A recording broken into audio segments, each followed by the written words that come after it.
Virtual class में बैठे MCom के विद्यार्थी एवं सभी प्राध्यापक साथियों का मैं हार्दिक स्वागत करता हूं। जैसा कि आपके सामने स्लाइड्स में दिख रहा है कि आज एमकॉम के सेकंड सेम के एक प्रमुख प्रश्न पत्र उच्च सांख्यिकी विश्लेषण की चौथी यूनिट का चैप्टर है गुण संबंध, एसोसिएशन ऑफ एट्रीब्यूट्स। उस पर अपन चर्चा करेंगे। जितने भी चैप्टर्स हैं उसमें सबसे अच्छा टॉपिक और सबसे अच्छा नाम मुझे गुण संबंध का लगता है, क्योंकि जैसा इसका नाम है वैसा ही ये चैप्टर है। इसमें बहुत ज्यादा फार्मूले नहीं है, तो मैं इस पर चर्चा कर रहा हूं। मैं आपसे अंत में इस पर प्रश्न पूछूंगा, आप ध्यान से सुने। हालांकि एक लेक्चर में पूरे गुण संबंध का चैप्टर समझाना संभव नहीं है, लेकिन जहां तक मेरी कोशिश होगी कि अधिक से अधिक बातें आप तक पहुंचाऊं। मैं स्टार्ट कर रहा हूं। आप सब जहां दिक्कत आए, जहां आपको समझ में नहीं आए, मुझे हाथ खड़ा करके इशारा करके आप पूछेंगे।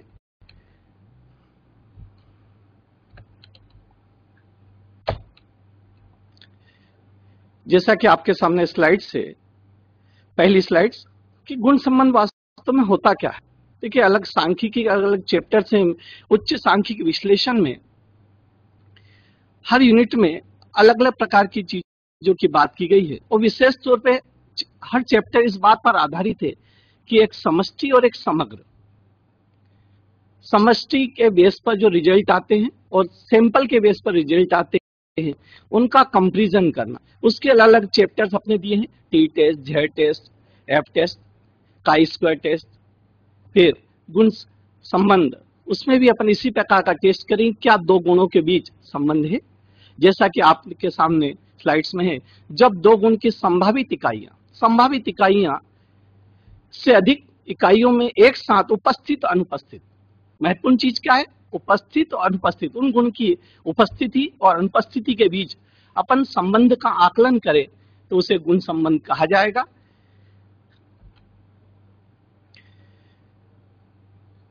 सांख्यिकी के दो तथ्यों के आधार पर सांख्यिकी में विश्लेषण होता है।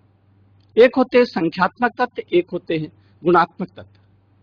सांख्यिकी में दो प्रकार के नापा जा सकता है। एक, विभिन्न इकाइयों के किसी संख्यात्मक अभिलक्षण का प्रत्यक्ष माप करके, जैसे आयु, मजदूरी, कद, भार आदि। और दूसरे तथ्यों में वर्णात्मक अभिलक्षण, जैसे योग्यता, रूप रंग, स्वास्थ्य, रोजगार, लिंग, आदत आदि की उपस्थिति अनुपस्थिति के आधार पर गणना की जाती है। जहां पर अपन संख्यात्मक का विश्लेषण करते हैं, संख्यात्मक अभिलक्षण वाले जो समंक है उनको अपन चर समंक बोलते हैं, वेरिएबल्स कहा जाता है। और जो वर्णात्मक होते हैं, वर्णात्मक अभिलक्षण वाले समंकों को हम गुण समंक बोलते हैं। जैसा कि ऊपर आपको लिखा हुआ है, योग्यता, रूप रंग, स्वास्थ्य, लिंग, आदत, इनके बीच में अपन जो संबंध की व्याख्या करें, जैसे गांव, एक ग्रामीण है, गांव है, उसकी 1000 जनसंख्या है, उसको स्त्री और पुरुष के आधार पर बांटा जाए कि पुरुष कितने हैं, महिलाएं कितनी हैं, तो उसके बीच में अपन कोई संबंध निकालें, या ये पता लगाया जाए कि पुरुष में रोजगार कितने लोगों को मिला, महिलाओं में रोजगार कितने लोगों को मिला, और उन गुणों के बीच अपन संयोग के आधार पर अपन विश्लेषण करें कि वास्तव में इन गुणों के बीच संबंध है या नहीं, उसको अपन गुण संबंध कहते हैं। अपने सहसंबंध पढ़ा है, बीकॉम थर्ड सेम में सहसंबंध की अपन बात करते हैं। यहाँ पर अपन गुण संबंध को पढ़ रहे हैं। आखिर दोनों के बीच क्या समानता है और क्या अंतर है। गुण संबंध और सहसंबंध में अनेक बातों में समानता है, अनेक बातों में असमानता पाई जाती है, जिनका विश्लेषण स्लाइड्स में अग्र प्रकार से है। सबसे पहले समानता की बात करें, दोनों ही माप सापेक्ष हैं। दो प्रकार के माप होते हैं, एक होता निरपेक्ष और दूसरा होता सापेक्ष। निरपेक्ष माप का मतलब है एज इट इज उसको प्रस्तुत करना। जैसे लीटर में है तो लीटर में आंसर आएगा, मीटर में है तो मीटर में आंसर आएगा, लंबाई में है तो लंबाई में आंसर आएगा। तो सांख्यिक में दो प्रकार के माप अपन कैलकुलेट करते हैं। समांतर माध्य में अपन निरपेक्ष माप की बात करते हैं। समांतर माध्य का आंसर हमेशा निरपेक्ष होता है, एब्सोल्यूट होता है। और सापेक्ष दूसरा माप होता है जिसमें अपन तुलनात्मक स्टडी कर सकते हैं। तुलनात्मक स्टडी किसमें होती है? प्रतिशत में, अनुपात में, भिन्न में अपन तुलनात्मक स्टडी कर सकते हैं, उसका उपयोग यहाँ पर किया जाता है। तो यहाँ पर गुण संबंध और सहसंबंध दोनों में एक महत्वपूर्ण समानता क्या है? दोनों तुलनात्मक स्टडी करते हैं, अपन किसी अन्य समंकमाला से उसकी तुलना कर सकते हैं, क्योंकि इसका जो आंसर है वो या तो परसेंटेज में आता है या अपन दशमलव में अपन लेते हैं। मतलब यहाँ पर आंकड़े में, तुलनात्मक आंकड़ों में इसको प्रस्तुत किया जाता है कि दो गुणों के बीच संबंध है या नहीं। दूसरा अपन देखें समानता, दोनों मापों में की गणना समूह में की जाती है। सहसंबंध में अपन दो समंकमाला होती है, एक होती है एक्स और दूसरी होती है वाई, उनके बीच अपन कोरिलेशन निकालते हैं। इसी प्रकार गुण संबंध में दो गुणों के बीच या एक गुण की उपस्थिति अनुपस्थिति के बीच अपन संबंध निकालते हैं। तीसरा महत्वपूर्ण पॉइंट है कि दोनों माप की मात्राएं समान होती है, दोनों में माप का जो कैलकुलेशन होता है +1 या -1 के मध्य होता है। और सहसंबंध का अपन ने चैप्टर बहुत अच्छी तरीके से देखा है 3rd सेम में, उसमें जो आंसर आता है +0.99 तक या -0.99 तक या आपने उच्च संबंध या निम्न संबंध, मतलब पॉइंट में इसका उत्तर आता है। इसी प्रकार से यहाँ पर यूल का गुण संबंध गुणांक अपन आगे देखेंगे, उसका आंसर भी +1 या -1 के मध्य आता है। महत्वपूर्ण प्रश्न दूसरा आता है जो परीक्षा में पूछा जाता है कि गुण संबंध और सहसंबंध में अंतर क्या है? अंतर देखिए आप सामने है। सबसे पहला अंतर, गुण संबंध सामान्यतः एक समंकमाला के विभिन्न समूह के गुणों में मालूम किया जाता है, जबकि सहसंबंध दो समंकमालाओं के मध्य ज्ञात किया सकता है। गुण संबंध में केवल गुणों की बात करते हैं, उपस्थिति अनुपस्थिति। एक गुण का विश्लेषण कर सकते हैं, दो गुण का विश्लेषण कर सकते हैं, तीन गुण का विश्लेषण कर सकते हैं, चार गुण का, जितने अपने गुण हैं उन समूहों के बीच अपन सब गुण संबंध निकालते हैं। जबकि सहसंबंध में एक्स होता है और वाई होता है, दो गुणों की जो समंकमालाएं होती है उनके मध्य रिलेशन निकाला जाता है सहसंबंध में। दूसरा अंतर है, गुण संबंध गुणांक ज्ञात करना सहसंबंध गुणांक की अपेक्षा सरल है। सहसंबंध गुणांक अपने 3rd सेम में पढ़ा है, उसका सूत्र बहुत लंबा चौड़ा है, उसे बहुत सारे कैलकुलेशंस करना पड़ते हैं। सिग्मा ए dx dy minus sigma dx into sigma dy upon n, फिर अंडर रूट करो, फिर उनका स्क्वायर निकालो। मतलब कैलकुलेशन करना, उस सूत्र को याद करना कठिन पड़ता है। यहाँ पर गुण संबंध के जो सूत्र है वो बहुत सरल है, सिंपल दिया है, मतलब गुण संबंध की गणना अपेक्षाकृत सरल होती है। तीसरा, गुण संबंध में गुणात्मक तथ्य से अपन कैलकुलेशन करते हैं जिनका प्रत्यक्ष माप संभव नहीं, जैसे टीका लगवाना एवं चेचक, साक्षरता व रोजगार। जबकि सहसंबंध में अपन संख्यात्मक, लंबाई, चौड़ाई, कद, मूल्य, उत्पादन, इनके बीच अपन सहसंबंध निकालते हैं जिनका प्रत्यक्ष माप अपन कैलकुलेट कर सकते हैं। भार ऊंचाई का अपन वजन ले सकते हैं, भार का अपन कैलकुलेशन कर सकते हैं, ऊंचाई अपन नाप सकते हैं, लेकिन गुणात्मक तथ्य गुण संबंध में उसका आकलन किया जाता है। चौथा जो अंतर है, गुण संबंध निकालते समय गुण की उपस्थिति अनुपस्थिति, प्रेजेंस या एब्सेंस, उस पर विचार करना आवश्यक होता है। जितने भी अपन आगे सवाल देखेंगे उसमें प्रेजेंस या एब्सेंस पर कैलकुलेशन होता है, जबकि सहसंबंध में एब्सेंस का कोई रोल नहीं होता, उपस्थिति ही काफी होती है। पांचवा अपन कैलकुलेशन देखें, पांचवा अपन अंतर देखें, गुण संबंध संपूर्ण या आंशिक हो सकता है, जबकि सहसंबंध सरल बहुगुणी आंशिक होता है। छठा अपन अंतर देखें, गुण संबंध का उपयोग अपन एक चैप्टर में और महत्वपूर्ण रूप से करते हैं, जिसको पिछले लेक्चर में मैंने बताया था आपको। गुण संबंध का उपयोग हम काई स्क्वायर, जो आपका 30 यूनिट का महत्वपूर्ण चैप्टर है काई स्क्वायर, उसमें भी अपन गुण संबंध का उपयोग करते हैं। सहसंबंध में सहसंबंध का उपयोग कहाँ होता है? मुख्य रूप से अपनी एमकॉम के इस पेपर में फिशर का जो जेड टेस्ट है उसमें अपन सहसंबंध का उपयोग करते हैं। 1 minus r upon 1 minus r square upon 1 minus 1 plus r square, इस प्रकार से अपन जेड टेस्ट में इसका उपयोग करते हैं। गुण संबंध में गुणात्मक वर्गीकरण एवं संकेत, classification and notation of attributes. गुणों के बीच अपनों को संबंध निकालना, वर्णनात्मक अथवा गुणात्मक अभिलक्षणों को किसी गुण की अवस्था की विशेष उपस्थिति या अनुपस्थिति के आधार पर वर्गीकृत किया जा सकता है।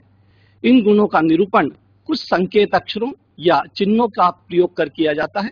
सामान्यतः गुणों की उपस्थिति के लिए बड़े अक्षरों ए, बी, सी आदि और उसकी अनुपस्थिति के लिए छोटे अक्षरों small letter a, small a, small b, small c, small d या ग्रीक वर्णमाला के छोटे अक्षर अल्फा, बीटा और गामा, इनका अपन प्रयोग करते हैं।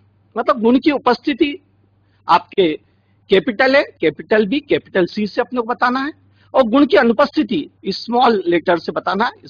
अपन सामान्य सिंपल जो अक्षर है उनका भी उपयोग कर सकते हैं, small a, small b, small सी, इसका भी अपन उपयोग कर सकते हैं, या ग्रीक वर्णमाला के जो अक्षर हैं अल्फा, बीटा और गामा, जैसा कि आपके स्लाइड्स में दिखाया जा रहा है, उनका अपन उपयोग इसमें किया जा सकता है। तो ये महत्वपूर्ण आपको ध्यान रखना है कि गुण की उपस्थिति को कैपिटल ए से और गुण की अनुपस्थिति को स्मॉल ए से अपन स्मॉल ए से समझाएंगे, गुण सेकंड गुण की उपस्थिति को कैपिटल बी से और दूसरे गुण की अनुपस्थिति को, उसी गुण की अनुपस्थिति को स्मॉल बी से। तीसरा गुण का यदि अपन विश्लेषण करें साथ साथ में तो अपन कैपिटल सी और स्मॉल सी से अपन उसका विश्लेषण करेंगे, जैसा कि आगे आपको विस्तृत समझाया जाएगा। उदाहरण के लिए अगर ए कैपिटल ए को स्वस्थता को बताता है, स्मॉल ए अस्वस्थता या अस्वस्थता की अनुपस्थिति को सूचित करेगा। इस प्रकार से प्रत्येक गुण के दो वर्ग होंगे, एक वर्ग जिसमें गुण विद्यमान है, उपस्थिति है उस गुण की, और दूसरा गुण दूसरा जिसमें गुण विद्यमान नहीं है। एक गुण को जो अपन कैपिटल वाला उसको बोलते हैं धनात्मक, धनात्मक पॉजिटिव गुण होता है, और दूसरा गुण जिसकी अनुपस्थिति होती है उसको अपन निगेटिव कहते हैं। जैसा कि अपन पहले भी समझा है, इस स्लाइड्स में भी लिखा हुआ है, धनात्मक गुण मतलब capital A, capital B, capital C, और ऋणात्मक नेगेटिव एट्रीब्यूट्स आपका अल्फा, बीटा और gamma, small a, small b, small c, इस प्रकार से अपन व्यक्त करते हैं। ये महत्वपूर्ण बात है कि आपको सब ये सीखना पड़ेगा कि सब पॉजिटिव किसको कहा जाता है और निगेटिव किसको कहा जाता है। इसमें यदि गलती होगी सवाल में गलती होने के चांसेस है। ध्यान देखिए, मैं जो आपको बता रहा हूं, मैं इन प्रश्नों को थ्योरी के हिसाब से और प्रैक्टिकल के हिसाब से आपसे पूछूंगा कि कौन कौन सी विधियां हैं, किस गुण को किस प्रकार से प्रदर्शित करते हैं, गुण संबंध का क्या अर्थ है, गुण संबंध और सहसंबंध में क्या अंतर है। क्योंकि थ्योरी क्वेश्चन है, अपन आपका ऑब्जेक्टिव में, लघुत्तरी में या दीर्घोत्तरी में इन प्रश्नों को बहुत पूछा जाता है। गुण संबंध का प्रश्न अनिवार्य रूप से परीक्षा में आता है। विभिन्न जो वर्ग रहते, जो अपने वर्गों की व्यक्तियों की संख्या है, उनके जो अपने अल्फाबेट्स अपन ये देखे, उनको कोष्टक में बताया जाता है, जैसे लिखा नीचे। तो विभिन्न वर्गों की व्यक्तियों की संख्या को बताने के लिए हम अक्षरों को लघु कोष्टकों सेल के अंदर रखते हैं। उदाहरण के लिए स्वस्थ व्यक्तियों की संख्या कैपिटल ए द्वारा, अस्वस्थ व्यक्तियों की संख्या स्मॉल ए द्वारा व्यक्त करते हैं। इन्हें हम वर्ग आवृत्ति, क्लास फ्रीक्वेंसी कह सकते हैं। ठीक है। समग्र, समग्र मतलब समष्टि, समष्टि के पदों की जो कुल संख्या समग्र कहलाती है, इसको एन द्वारा व्यक्त करते हैं। तो जहां अपने गुण होंगे, उनको गुणों को आपको जैसे लिखा है ए कैपिटल बी, आप उसको कोष्टक में लिखना। जब फ्रीक्वेंसी होगी तो उसको कोष्टक में नहीं लिखना। स्मॉल है, स्मॉल भी लिखा है, उसको आपको कोष्टक में लिखना है। ठीक है, अपन उसको सेल खोलते हैं, कोष्टक में लिखा जाता है। 9 स्क्वायर सारणी में आगे मैं इसको डिटेल में समझाऊंगा। तो अपने उन गुणों की उपस्थिति और अनुपस्थिति, उनके संयोग, इनको अपन कोष्टक में लिखते हैं। गुण संयोग, गुण संयोग का कॉम्बिनेशन ऑफ एट्रीब्यूट्स। गुण संयोग का मतलब होता है दो गुण का आपस में कॉम्बिनेशन। यदि एक गुण का अपन विश्लेषण करें तो गुण संयोग नहीं होगा, दो गुण का विश्लेषण करें तो गुण संयोग होगा। जैसा कि स्लाइड्स में लिखा है, किसी दिए हुए समूह समग्र में दो या दो से अधिक गुणों का साथ साथ अध्ययन किया जाता है तो उसे गुण का संयोग कहते हैं, कॉम्बिनेशन कहते हैं। विभिन्न गुण संयोग को बताने के लिए उससे संबंधित संकेत अक्षरों के साथ साथ उनको लिखा जाता है। जैसे यदि अपन गांव की बात का पहले भी उन्होंने उदाहरण दिया, एक ग्रामीण क्षेत्र, उसमें अपन कहे 1000 जनसंख्या है तो 1000 जनसंख्या कहेंगे n, और उसको डिवाइड किया पुरुष कैपिटल ए और स्मॉल ए, इसको कहेंगे अपन स्त्रियों को। सेकंड गुण इसमें होता है, जैसे कि लिखा पुरुष को अपन कैपिटल ए और तथा बी को अपन ने कहा रोजगार। ये दो गुण हुए, एक हुआ लिंग के आधार पे पुरुष और स्त्री, और दूसरा हुआ रोजगार और बेरोजगार के आधार बी गुण। इन दोनों का कॉम्बिनेशन देखिए आप, capital A capital B. Capital A किसको कहा अपन ने, पुरुष को, और रोजगार किसको कहा?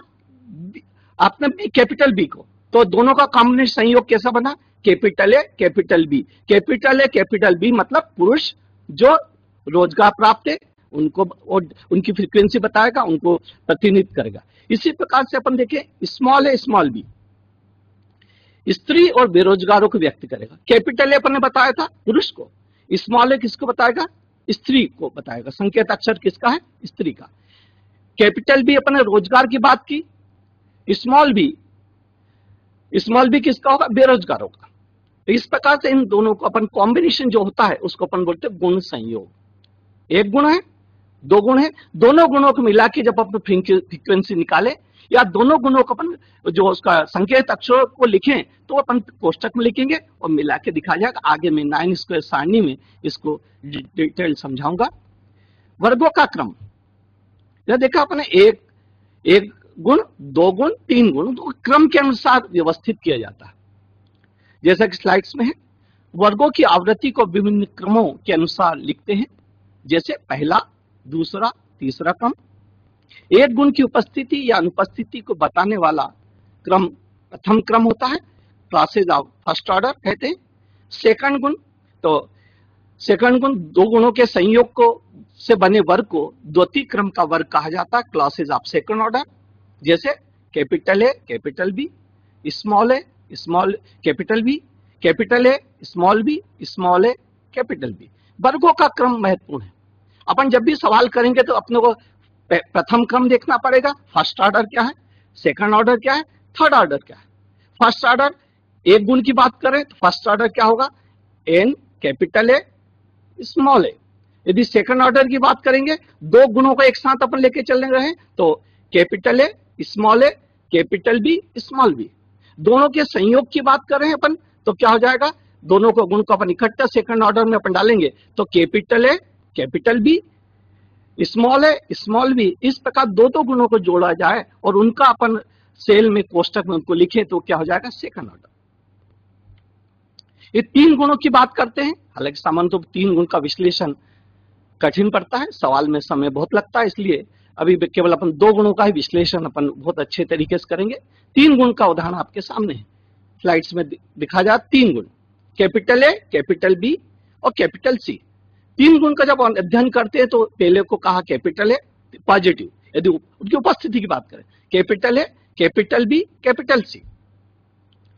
फिर लिखा कैपिटल ए कैपिटल बी, फिर आपका स्मॉल सी या अपन गामा कह दें, फिर लिखा capital A capital B gamma, फिर small a small b gamma.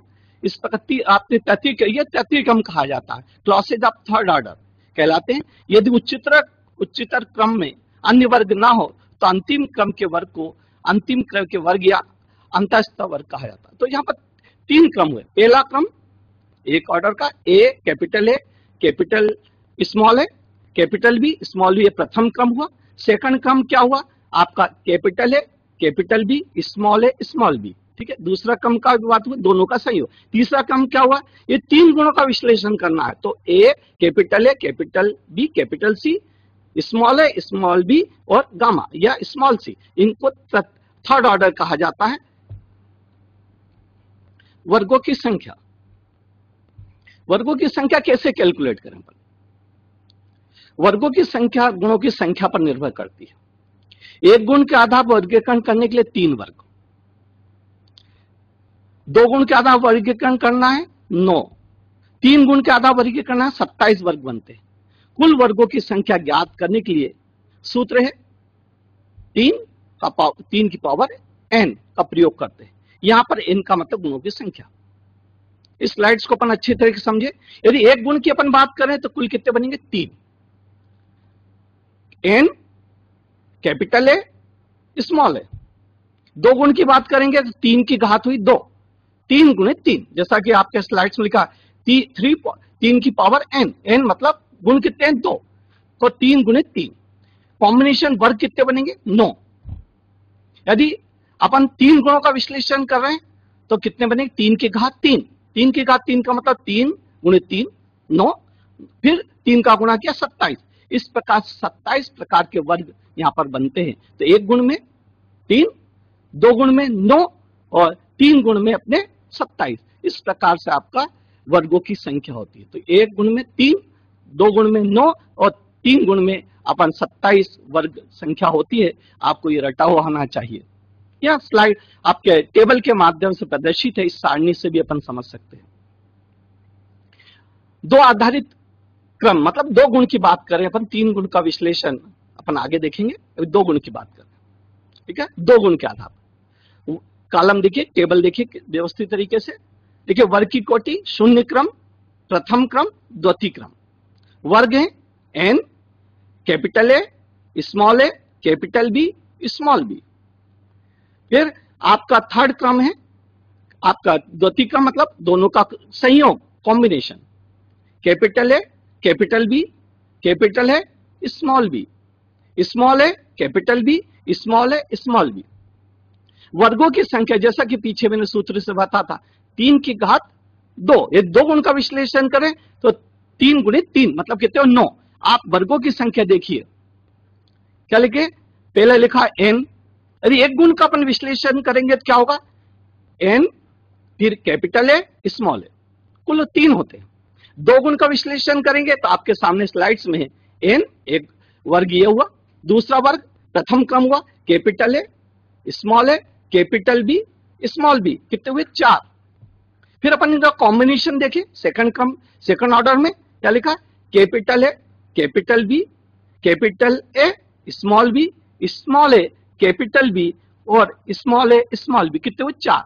इस प्रकार वर्गों की संख्या कुल कितनी होगी, 9।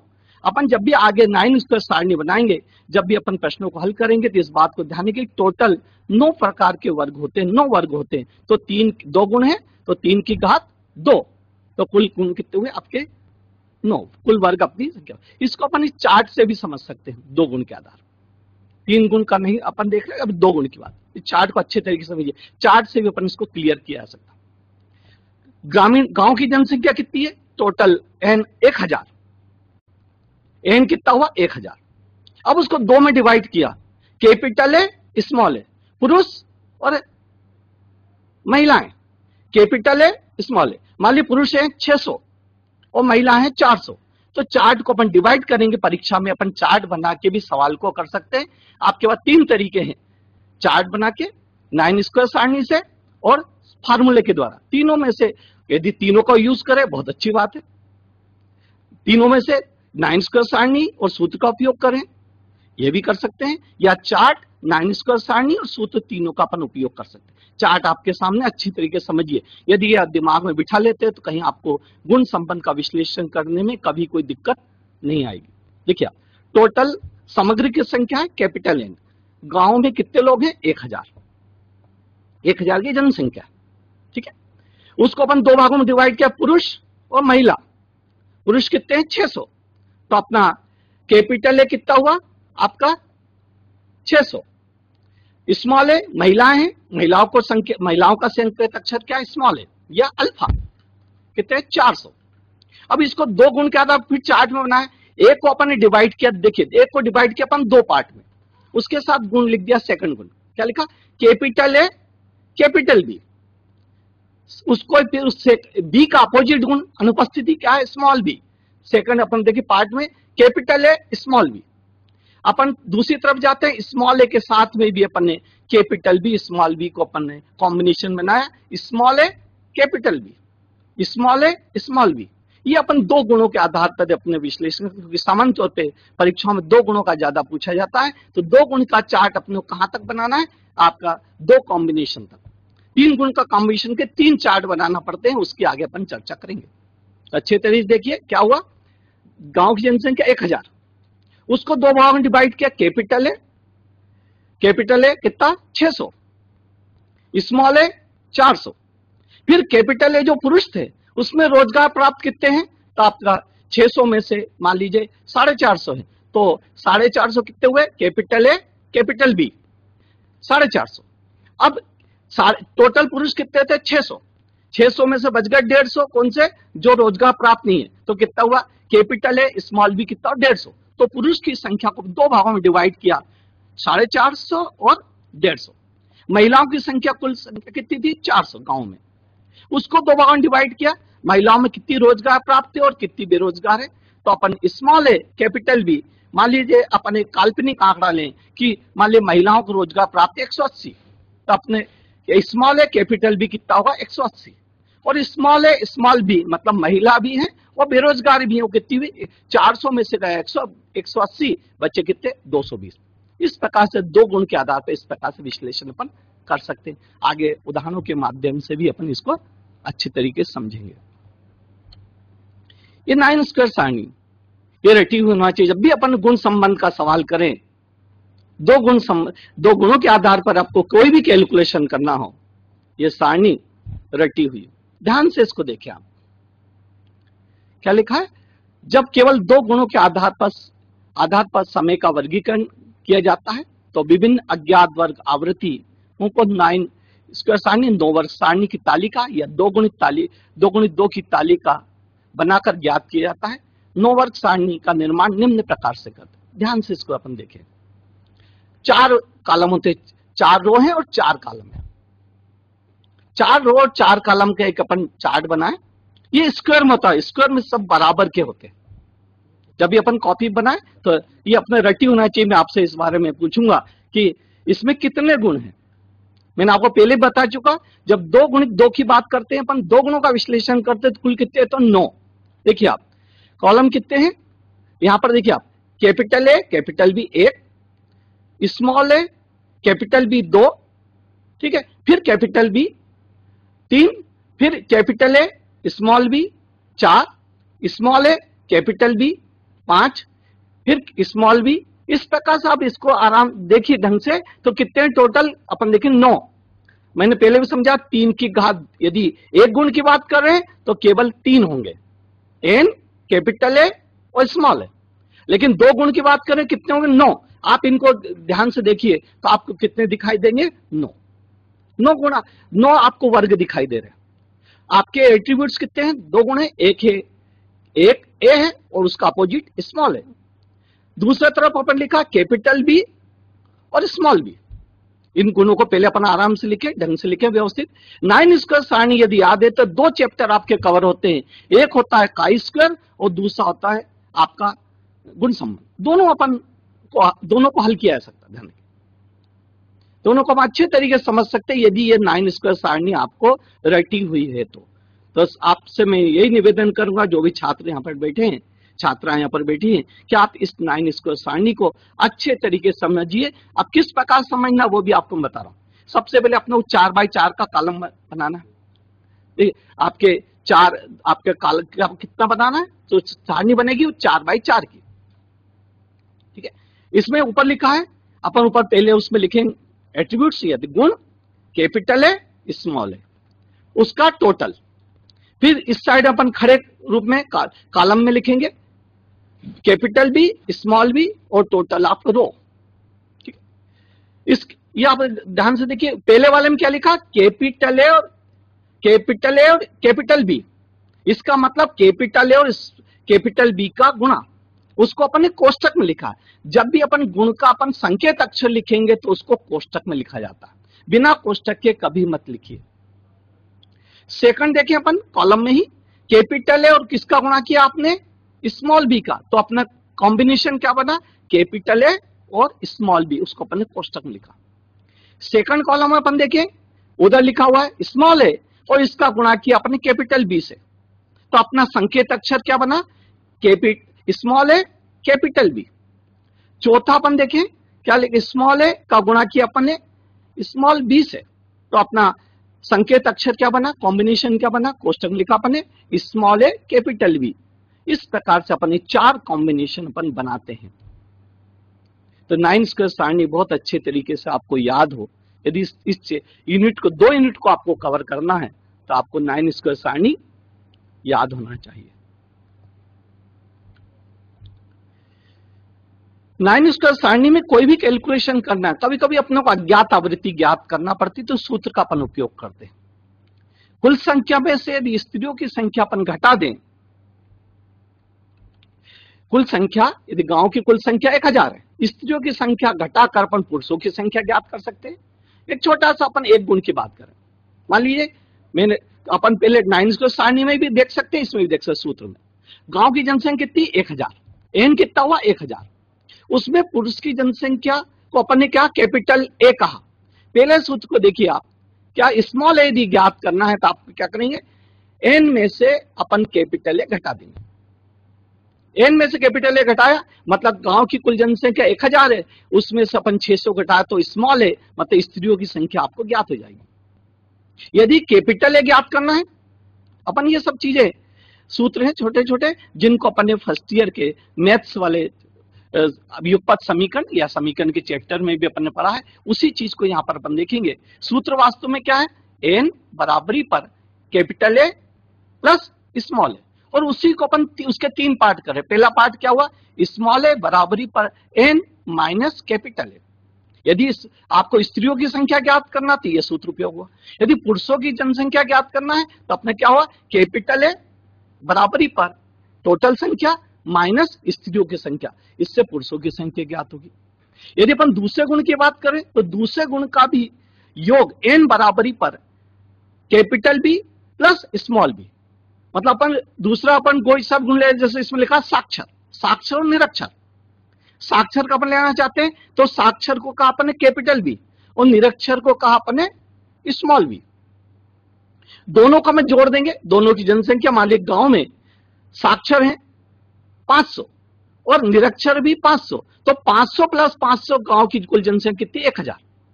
तो साक्षर और निरक्षर की जनसंख्या आपको जोड़ना, तो सूत्र क्या होगा? एन बराबरी पर capital B plus small b. यह साक्षर के आधार पर अपन ने सूत्र बनाया। इससे अपन तीनों चीज ज्ञात कर सकते हैं, कैपिटल बी ज्ञात कर सकते हैं, स्मॉल बी ज्ञात कर सकते हैं। कैपिटल बी ज्ञात करना हो तो एन माइनस स्मॉल बी की संख्या, स्मॉल बी ज्ञात करना तो एन माइनस कैपिटल बी की संख्या। आगे अपन उदाहरणों के माध्यम से इसको अच्छे तरीके से समझेंगे। इनके आधार पर सूत्र बना सकते हैं। ये सब सूत्र जो है ये सब किस आधार पे है?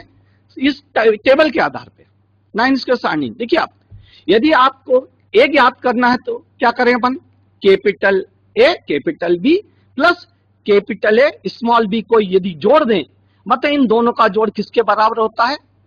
ए के बराबर। ये पहला सूत्र बनता है कि ए बराबरी पर capital A plus capital B plus capital A small b, इनका ये पहला सूत्र बनता है। कितने पॉइंट, कितने इसमें इन्वॉल्व हुए? Capital A B, capital A small b, 3 है। तीनों में से किसी को भी ज्ञात करना इस सूत्र का अपन उपयोग कर सकते हैं। 9 सारणी में फीड करके अपन उसका उस अज्ञात आवृत्ति को ज्ञात कर सकते हैं। यदि अपनों को एन ज्ञात करना है, जैसे आगे सूत्र में अपन देख रहे हैं, इस कैपिटल ए ज्ञात करना अभी मैंने आपको समझा है 9 स्क्वायर सारणी से। कैपिटल ए बराबरी पर capital A capital B plus capital A small b, इसके 3 पार्ट है। तीनों चीज यदि तीनों फ्रीक्वेंसी में से एक फ्रीक्वेंसी अज्ञात है तो सेकंड सूत्र कैपिटल ए कैपिटल बी, इसको यदि ज्ञात करना तो कैपिटल ए में से कैपिटल ए स्मॉल बी आप घटा दीजिए। यदि आपको कैपिटल ए स्मॉल बी ज्ञात करना है तो कैपिटल ए में से कैपिटल ए कैपिटल बी घटा दीजिए। उनका जोड़ कैपिटल ए के बराबर होता है, इसलिए 3 सूत्र बनते हैं। दूसरा सूत्र गौर करें पर कैपिटल बी, मतलब कुल कैपिटल बी की संख्या कितनी? मान लीजिए साक्षर की बात कर रहे हैं तो साक्षर कितने हुए? Capital B. उसको 2 प्रकार से अपन बता, capital A capital B plus small a capital B. इन दोनों को जोड़ने तो क्या आ जाता है अपने को? Capital B. यदि स्मॉल बी कैलकुलेट करना है तो स्मॉल बी जहां संकेत अक्षर जहां जहां दिया है उनको अपन जोड़ लें। क्या लिखा? Capital A small b plus small a small b, इनका जोड़ लगा ले तो अपने को स्मॉल बी ज्ञात हो जाएगा। इस प्रकार से हर सूत्र के 3 सूत्र अपन फर्स्ट ईयर में जो पढ़ा समीकरण उसके आधार पर अपन बना सकते हैं। एन ज्ञात करना है, टोटल संख्या ज्ञात करना है कि कुल कितने हैं? साक्षर पुरुष, निरक्षर पुरुष, साक्षर स्त्रियां, निरक्षर स्त्रियां की संख्या का जोड़ कुल समय के बराबर होगा। तो एन बराबरी पर capital A capital B plus capital A small b plus small a capital B plus small a small b, इन प्रकार दोनों के चारों कॉम्बिनेशन को जोड़ लें तो अपने ज्ञात क्या हो जाता है? एन ज्ञात हो जाता है। अपन अज्ञात आवृत्ति को भी इन्हीं सूत्र के माध्यम से अपन हल कर सकते हैं। अज्ञात आवृत्ति, कोई भी प्रश्न दिया उसमें कोई अज्ञात आवृत्ति हो तो अपन उसको ज्ञात करेंगे। जैसे आपके सामने एक प्रश्न है, इस प्रश्न को ध्यान से देखिए। 2 गुण में कितने होते हैं? 9। सवाल में क्या लिखा है? धनात्मक वर्गों की नीचे दी गई आवृत्तियों से अंतःस्थ वर्गों की आवृत्ति ज्ञात कीजिए। जो 9 स्क्वायर सारणी उसमें कितने? 9। कितने दिए हैं? Capital A 150, capital B 210, capital A capital B 120 और एन कुल संख्या कितनी? 500। कितने दिए हुए? सबसे पहले अपन देखिए प्रश्न में कितने दिए। Capital A 1, capital B 2, capital A B 3 और एन 4 दिए हैं और अपने कुल कितने होते हैं? 9 होते हैं। इसका मतलब 5 आपको ज्ञात करना है। ये लघुत्तरी में भी प्रश्न पूछा जा सकता है, दीर्घोत्तरी में प्रश्न पूछा जा सकता है कि आप इनको सूत्र से हल कीजिए, एवं 9 स्क्वायर सारणी से हल कीजिए, चार्ट से हल कीजिए, किसी भी तरीके से अपन तीनों में से जो आपको सरल लगे उसका अपन उपयोग यहाँ पर कर सकते हैं। लेकिन कोशिश कीजिए कि अपन कम से कम 9 स्क्वायर सारणी और फार्मूलों का अवश्य उपयोग करें। पहले इसको 9 स्क्वायर सारणी से अपन हल करते हैं जो अपने ज्ञात है। जैसा आपके सामने सरल तरीका यह पड़ता है। ऊपर जो आपको प्रश्न में दिया था वो आवृत्ति लिखी हुई है, इसको अपन 9 स्क्वायर सारणी में अपन पुटअप कर दें। जो 9 स्क्वायर सारणी जो आपको मैंने कहा रटना पड़ेगी, उनको अपन रख दें। कैपिटल ए कितना लिखा है? 150। जो कैपिटल ए वाला कॉलम है उसमें नीचे कितना लिखा है? 150, उसको अपन वहां रख दिया। फिर लिखा है कैपिटल बी 210। अपन रो वाला कॉलम देखे, कैपिटल बी के सामने रो वाले कॉलम में, रो वाले में कितना लिखा है? रो में, प्रथम रो में 210, उसको वहां रख दिया अपने। कैपिटल ए बी पहला कॉम्बिनेशन होता है। कैपिटल ए कैपिटल बी का जो गुणा है उसका combination capital A capital B कितना है? 120। एन जो आखिरी में अपन नीचे कोने कोने पे लिखते हैं, आखिरी में अलग उसमें लिखा एन 500। अपने जो भी प्रश्न में दिया था उसको अपने पुटअप कर दिया। अब बैलेंसिंग फिगर निकाल लिया अपन। देखिए कितनी आवृत्ति ज्ञात करना है। Capital A small b, small a capital B, small a small b और स्मॉल बी और स्मॉल ए, ये ज्ञात करना अपने को। कितनी? 5। बहुत सरल है इसको ज्ञात करना। सूत्र से भी अपन हल कर सकते हैं, पहले मैं सारणी से हल करना सिखा रहा हूं आपको। कितना लिखा? 150। 150 में 120 घटाएंगे कितने बचे? 30। ये आ गया कैपिटल ए स्मॉल बी। नीचे लिखा आखिरी अब कॉलम में जाए क्या होगा? एन कितना? 500। 500 किसके बराबर होता है? Capital A capital B plus small b के बराबर। तो 500 में से 210 घटा दीजिए, बचेगा कितना? 290। मतलब कैपिटल स्मॉल बी की फ्रीक्वेंसी कितनी है? 290। ये एक दूसरी ज्ञात हो गई। तीसरी अपने ज्ञात करना है स्मॉल है। नीचे आपका पहले सबसे पहले अपने क्या ज्ञात करने पड़ेगा? स्मॉल ए की कुल फ्रीक्वेंसी। एन कितना लिखा? 500। 500 में घटाएंगे अपन, जो चौथी रो है उसमें क्या लिखा? 500 में से आप घटाइए 150, बचे कितने? 350। तो स्मॉल ए कितना हुआ? 350। 350 आपका स्मॉल ए होता, 350। ये अपन चौथी के। अब अपने को स्मॉल ए कैपिटल भी ज्ञात करना है, तो अपन 210 में से घटा दें 120, बचे कितने? 90। ये अपना आ गया स्मॉल ए कैपिटल बी। अब अपने ज्ञात करना है कौन सा? चौथा पॉइंट क्या? Small a small b. Small a small B ज्ञात करना तो किस प्रकार से ज्ञात किया जाएगा? अपना ऊपर small a small b, small a capital B आया था 90 और टोटल ए आया था स्मॉल ए कितना? 350। 350 में से अपन 90 घटा दें तो कितने जाएंगे? 260। जैसा कि नीचे सारणी में आपके सामने हल करके बताया गया है। अब इसको देखिए, जो ऊपर 4 फ्रीक्वेंसी दी थी केवल प्रश्न में और नीचे 4 को अपनी जगह पुटअप किया, बाकी का बैलेंसिंग फिगर अपना अन्य आपको वर्ग ज्ञात हो जाएंगे। 4 दिए थे, 5 अपने ज्ञात करना है। ये सामने आपके फिगर से कैपिटल ए जो प्रश्न में दिया था कैपिटल ए 150, 500 में से अपने 150 घटाया तो 350। कैपिटल बी कितना दिया था? 210। 210 500 में से घटाया तो स्मॉल बी कितना बचा? 290। ये स्मॉल बी ज्ञात हो गया। कैपिटल ए कैपिटल बी कितना है? 120। 120 को घटाया अपन ने, उस कॉलम में कौन सा ब्लैंक है? टोटल दिया 150। 150 में से 120 घटाया तो कितना हुआ? 30। ध्यान से देखिए, आराम से समझते हुए कर अपन उसको करें। ठीक है, क्योंकि अज्ञात आवृत्ति का एक प्रश्न परीक्षा में अवश्य पूछा जाता है, इसलिए ध्यान से इसको देखिए। एक ही प्रश्न से समझे, एक ही प्रश्न को यदि अच्छे तरीके से समझ लेंगे तो आपको 10 प्रश्न करने की आवश्यकता नहीं पड़ेगी। तो ये था आपका 9 स्क्वायर सारणी से प्रश्न को हल करना। अपन इसको सूत्र से भी हल कर सकते हैं, इसी चीज को सूत्र से हल किया। ये यदि आपको 9 स्क्वायर, तो अपने जब भी करना दोनों से करना पड़ता परीक्षा में, तो पहले 9 स्क्वायर सारणी से अपन हल कर लो और उसको सूत्र के हिसाब से फिट कर दो। जैसे लिखा आपका कैपिटल है स्मॉल बी। अब अपने पास कैपिटल ए की फ्रीक्वेंसी कितनी है? 150। 150 में से अपन कैपिटल ए कैपिटल बी की फ्रीक्वेंसी 120 घटा दें तो अपने पास आ जाएगा 30।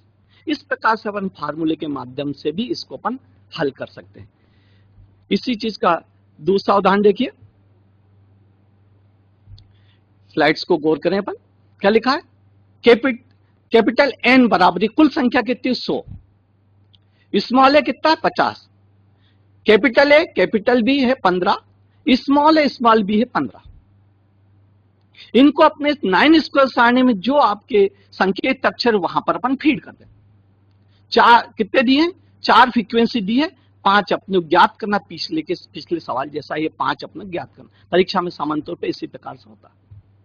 तो जो जो ज्ञात है उसको अपन फीड करें और मैथ्स के अनुसार इसको अपन सॉल्व कर ले। ये देखिए, आप स्मॉल ए दिया था कितना? 50। टोटल कितना है? एन 100। 100 में से अपन 50 घटाएंगे तो कैपिटल ए कितना जाएगा? 50। ये पहली फ्रीक्वेंसी ज्ञात हो गई। दूसरी फ्रीक्वेंसी ज्ञात करना है कैपिटल बी। कैपिटल बी ज्ञात करना है तो अपनों को स्मॉल बी आना चाहिए, कैपिटल ए कैपिटल बी, बाकी फ्रीक्वेंसी आना चाहिए। तो अपन सबसे पहले अपन ने क्या किया कि इस क्या लिखा प्रश्न में, जो जो लिखा उसको अपन फीड कर दे। कैपिटल ए कैपिटल बी दिया 15, कैपिटल ए कितना है? 50। 50 में से गया 15 तो अपने को 35 ज्ञात हुई। कौन सी? कैपिटल ए स्मॉल बी, ये ज्ञात हो गई आपको। दूसरी तो कैपिटल ए भी ज्ञात हो गया, आपके कैपिटल ए स्मॉल बी भी ज्ञात हो गया। अपन दूसरे कॉलम पे जाएं, उसमें लिखा टोटल लिखा 50। 50 में से घटाएंगे 25, जैसा कि सामने सारणी में दिया हो 25। 25 को अपन घटाएंगे तो क्या होगा कि 25 घटाने पे आंसर आएगा 25। वो 25 आंसर किसका होगा? स्मॉल ए कैपिटल बी का। ये अपने तीसरा है। फिर अपन जो आपका आंसर है 25, 25 और 15 का जोड़ दे तो कैपिटल बी कितना हुआ? 40। आपका कैपिटल ए स्मॉल बी को जोड़ दें 25 से तो अपने ज्ञात होगा स्मॉल बी। जैसा कि आगे सॉल्व की गई सारणी में आपको प्रदर्शन, ये सूत्र के माध्यम से अपन ने किया, इसी को अपन सारणी के माध्यम से देखें तो इस प्रकार से ये अपने आंसर है 5। 4 दिए थे, ऊपर मैंने उदाहरण में लिखा है क्या दिया? एन बराबरी पर 100, स्मॉल ए बराबर 50, कैपिटल ए कैपिटल बी बराबर 15 और स्मॉल ए स्मॉल बी बराबर 25। इनको अपन ने अपनी जगह फीड किया और सिंपल गणित के माध्यम से इसको हल किया। तो अपन फार्मूले से भी कर सकते हैं और सिंपल गणित से भी कर सकते हैं। ये सारणी को अपन पूरे 9 गुणों को अपन 9 गुणों की फ्रीक्वेंसी 9 स्क्वायर सारणी से अपन ज्ञात कर सकते हैं। तो पीछे सूत्र से देखिए आप, एन कितना है? 100। 100 में से स्मॉल ए घटाया, स्मॉल ए की फ्रीक्वेंसी कितनी? 50। एन 100 उसमें से घटाया 50 तो कैपिटल ए कितना आया? 50। यदि कैपिटल ए स्मॉल भी ज्ञात करना है तो कैपिटल ए की फ्रीक्वेंसी है 50, जो कि ऊपर वाले सूत्र से ज्ञात हुई। उसमें से कैपिटल ए कैपिटल बी जो कि प्रश्न में दी थी 15, उसको अपन ने घटाते आंसर आया 35। ये सूत्र से हुआ। सर थर्ड अपन देखें, स्मॉल बी। स्मॉल बी ज्ञात करना तो कैपिटल ए स्मॉल बी जो कि ऊपर के सूत्र से ज्ञात हुआ और अपने को दूसरा चीज प्रश्न में दी थी 35 में अपन ने 25 जोड़े तो कितना हुआ आपका? 60। इस प्रकार से, या 60 में से अपन 35 घटा तो स्मॉल बी कितना ज्ञात होगा? 25। थोड़ा सा यहाँ पर इसमें मिसप्रिंट है। फिर कैपिटल बी ज्ञात करना है तो अपने कैसे ज्ञात करें? एन जो अपने ज्ञात हो पर 60, 60 में 100 में से 60 घटा दें तो अपने हो जाएगा कैपिटल बी। इस स्मॉल है कैपिटल बी ज्ञात करना तो कैपिटल बी जो 40 ज्ञात हुआ, प्रश्न में अपने को दिया था 15, 40 में से घटाए 15। इस प्रकार से अपने ज्ञात हुआ। ये आपको 2 अज्ञात आवृत्ति के प्रमुख प्रश्न आपको मैंने बताया। आप इसमें जो अभी तक मैंने समझाया उसमें आप प्रश्न पूछ सकते हैं। जो भी आपको नहीं समझ में आया उससे उसके लिए प्रश्न आप आमंत्रित थे। थ्योरी प्रश्न सामान्य तौर पे अभी तक जो समझा उसके आधार थ्योरी प्रश्न कौन से बनते आप नोट कर सकते हैं। सहसंबंध से क्या तात्पर्य? पहला प्रश्न ये बनता है। सहसंबंध और गुण संबंध में क्या अंतर है? तो पहला प्रश्न कौन सा? गुण संबंध से क्या तात्पर्य, पॉइंट नंबर 1। फिर इसी में अंतर, पिछले पेपरों में क्या क्या पूछा गया? 3 प्रकार के अंतर, तीनों अपने कोर्स में से रिलेटेड है। गुण संबंध, सहसंबंध और प्रतीपगमन। इन तीनों के बीच क्या अंतर है?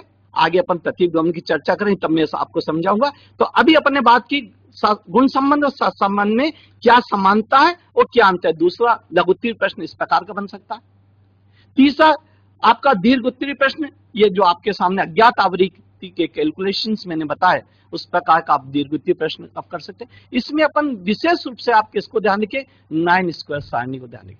9 स्क्वायर सारणी यदि आपकी रटी हुई है तो इजी गोइंग अपन अज्ञात आवृत्ति का सवाल कर सकते हैं।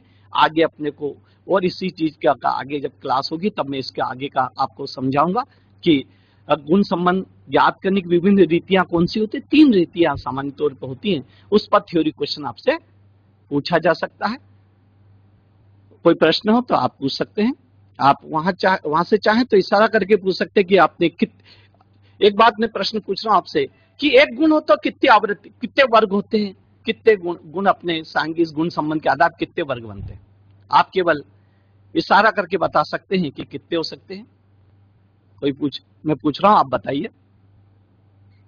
आपको मैंने समझाया। तो एक गुण हो तो कितने होते हैं? 3। कितने? 3। एन, कैपिटल ए, स्मॉल ए। 2 गुण होते हैं तो क्या करते हैं अपन? 3 की घात 2। 2 गुण है इसलिए, तो कितने हुए? 3 गुणित 3। ठीक है, जो 9 स्क्वायर सारणी में अपन यूज करते हैं। एक प्रथम क्रम सबसे पहला होता है एन, फिर प्रथम क्रम capital A, small a, capital B, small b, फिर इनका कॉम्बिनेशन, 4 कॉम्बिनेशन बनते हैं। इस प्रकार टोटल होते हैं 9। तो ये 3 गुण है तो 80% कितने बनते हैं आपके? 27। तभी अपन 2 गुणों के अज्ञात आवृत्ति का अपने विश्लेषण किया।